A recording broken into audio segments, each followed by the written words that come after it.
अस्सलाम वालेकुम friends, welcome back to Top Smarties drama serial Humrahi, जिसकी आने वाली एपिसोड में हम देखेंगे कि ये मोहब्बत का सफ़र कब तक है और कब तक नहीं, ये तो कोई भी नहीं जानता।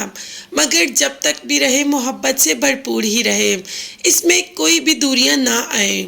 शायद दूरियां तो आने ही लगी हैं। गाजी को पता चलता है कि उसका बेटा उसी का लैपटॉप लेकर बैठा है तो फौरन से भाग के वहां पर पहुंच जाता है और उसी बात का डर हुआ जो नहीं होना चाहिए था।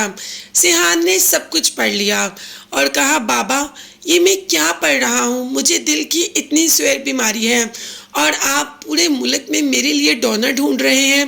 मैं मरने वाला हूँ, मेरे पास टाइम बहुत कम है।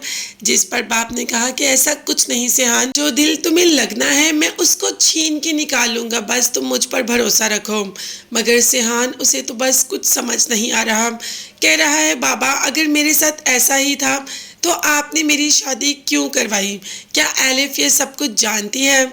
जिस पर बाप ने कहा कि एलिफ ने ये सब कुछ जानते हुए तुमसे शादी की, मगर क्यों? उसने अपनी ज़िंदगी क्यों ख़राब की? वो जानती है ना कि मैं कुछ दिनों का मेहमान हूँ। अब इस पर तो बाप का दिल फट जाता है और कहता है कि बार बार मेरे सामने ये मत कहो कि तुम कुछ दिन के मेहमान हो।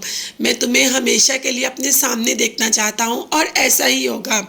देखना, तुम्हारा डोनर बहुत जल्द मिल जाएगा और वो दिल तुम्हारे दिल में डालूंगा और तुम्हारा दिल धड़केगा और तुम हमारे साथ रहोगे।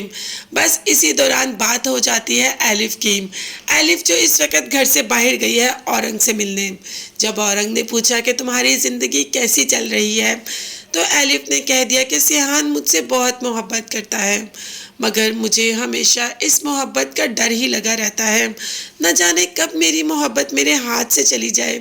अब औरंग भी तसल्ली देता है एलिफ को और कहता है, खुदा पर भरोसा रखो, अगर खुदा ने चाहा तो सब कुछ बिल्कुल ठीक हो जाएगा। खैर, इसके बाद एलिफ घर आ जाती है और सामने सिहान खड़ा होता है जो कि कहता है कि तुम जानती थी कि मेरे साथ ये मसला है, इसके बावजूद तुमने मुझसे शादी क्यों की? इस पर एलिफ ने कह दिया कि मैं तुमसे बेइंतहा मोहब्बत करती हूँ, इसीलिए तो तुमसे शादी की। मगर नहीं, तुम्हें अपनी ज़िंदगी ख़राब नहीं करनी चाहिए थी और मैं बिल्कुल भी ऐसा नहीं चाहूँगा कि तुम्हारी ज़िंदगी ख़राब हो। तुम अभी यहाँ से चली जाओ और मैं तुम्हें डिवोर्स के पेपर भेज दूँगा।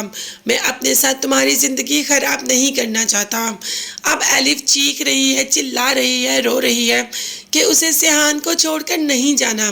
मगर सिहान इस बात पे बज़िद है कि पहली बात, ये सब जानते तुम्हें मुझसे शादी करनी ही नहीं चाहिए थी और अगर कर ली तो मैं अपने साथ तुम्हारी ज़िंदगी ख़राब होने नहीं दूंगा।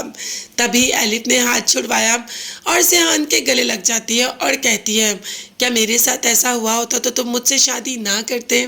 तो सिहान की आंखें भर आती हैं। यूँ इन दोनों के गिले शिकवे तो ख़त्म हो जाते हैं। मगर देखते हैं सिहान की ज़िंदगी कब तक ख़त्म होती है या रहती है। ये देखने के लिए चैनल को सब्सक्राइब कीजिएगा। नेक्स्ट वीडियोस तक के लिए अल्लाह हाफिज़, बाय बाय।